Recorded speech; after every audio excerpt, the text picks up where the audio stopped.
কারণ স্কিন খারাপ তাকে গোসল করতে হবে মধু দিয়ে। সর্দি কাশি 2 মিনিটেই যেতে পারে।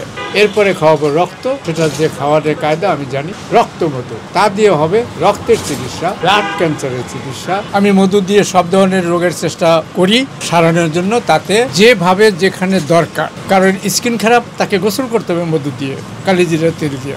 আউটসাইড হইল, ইনসাইডও তাকে সামান্য পরিমাণে খাবে।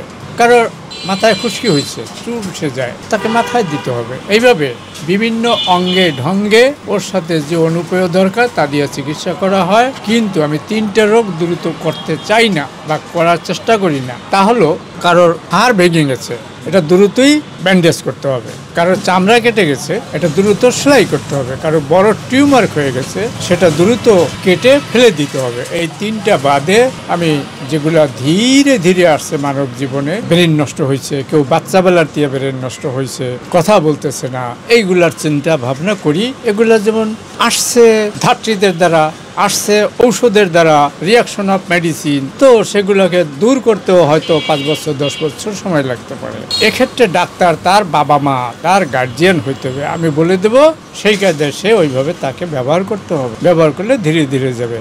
সর্দি কাশি 2 মিনিটেই যেতে পারে, কিন্তু যদি না যায় তখন তাকাইতে হবে তার গলায় কোনো টিউমার আছে কিনা, গলার কোথাও পুরা আছে কিনা, গলার কোনো নার্ভ ঢিলা আছে কিনা, ফুসফুসের ভিতর কোনো ক্ষত আছে কিনা, এইগুলা তখন ঢুকতে হবে অনেক বেশি আকারে। সাধারণত একটু ঠান্ডা লাগছে, সে মধু সাথে অনুপেয় 2-1টা কিছু দিয়ে খেলেই যায়। তো মধু আসলে ঔষধ, এটা আল্লাহ তাআলার ঘোষণা, যদি আমরা চিন্তা করতে পারি। আর নাহলে আমাদের জন্য ওটা কিছুই না। আরো রকম মধু আছে যার কোটি কোটি ফুল আছে, সেইখান দিয়ে আনা হয়। ডিসেম্বরে সরিষা জাইএমে চলনবিল, ফেব্রুয়ারি জাইএমে ফরিদপুর মাদারীপুর, মার্চে যাই লিচুখ্যাত কুষ্টিয়া দিনাজপুর পাবনা, এপ্রিলে যাই সুন্দরবন। দুনিয়া ভেজাল হয়ে গেছে, ভেজালে আমরা গল্প করবই না, কারণ ভেজাল তো ভেজালই। সুন্দরবনের ভিতর বস্তা ধরা পড়তেছে, সে মধু কাটে না, সে ডাকায়। এখন ডাকাইতে মানুষ পায় না, তা কি করবে, চিনি মিলে আরেক ডাকাতি করতেছে। এভাবে ওখানেও ভেজাল আছে। খাঁটি মধু পাইতে হলে আপনাকে চাক সংগ্রহ করতে হবে, এবং সেই চাকের দিয়ে আপনি নিজে হাতে নিলেন, বা আপনার বিশ্বস্ত লোকটা যাকে আপনি একদম পরিপূর্ণ ভালো মনে করবেন, সে ওই চাক বা আইনে আপনাকে দিবে। আপনি যদি মধু চিনেন, 1-2বার খান, তাহলে ওই ঘেরান এবং ওই ফুলের দৃশ্য দেখা মধুর রং ফুল যা, মধুর রঙও তাই হইতে হবে। তো দেখে আপনি বুঝে যাবেন। এই জন্য ভেজাল আর আসল এর নমুনা আমি এখন যদি স্যাম্পল দেখাই, তাহলে আপনি নিজেও বুঝবেন। আমার এই হইতেছে, মধু খাও। তো সে 2 ঘন্টা পরে আইসা আবার বলল সারে নাই, আবার হইতেছে, বললো আবার খাও। আবার আইসা বললো কমে নাই, আবার হইতেছে। 3য়বার বললো আবার খাও।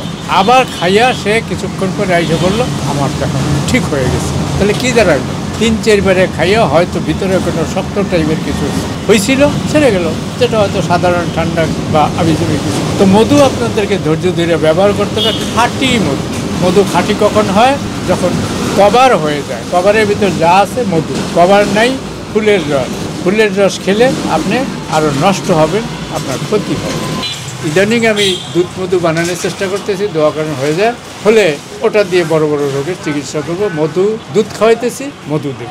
এরপরে খাওয়াবো রক্ত, সেটা যে খাওয়ার কায়দা আমি জানি, আসবে রক্ত মধু, তা দিয়ে হবে রক্তের চিকিৎসা, ব্লাড ক্যান্সারের চিকিৎসা, ফুসফুসের চিকিৎসা ইত্যাদি। মুরগির রক্ত তো অত পাবো না, বড় কষাইখানে গিয়া 20টা গরু জবাই হইতেছে, সেখানে আমি পাত্র নিয়ে যাব, এবং যে কায়দায় বানাইতে হয় সেই কায়দা আগে ওই পাত্রে দিয়া, তারপরে মধুটা যাতে লিকুইড না হয়ে যায় সে ব্যবস্থা করতে হবে। ওটা পরে যখন বানাই, মধু আসে, পরে আমি এটা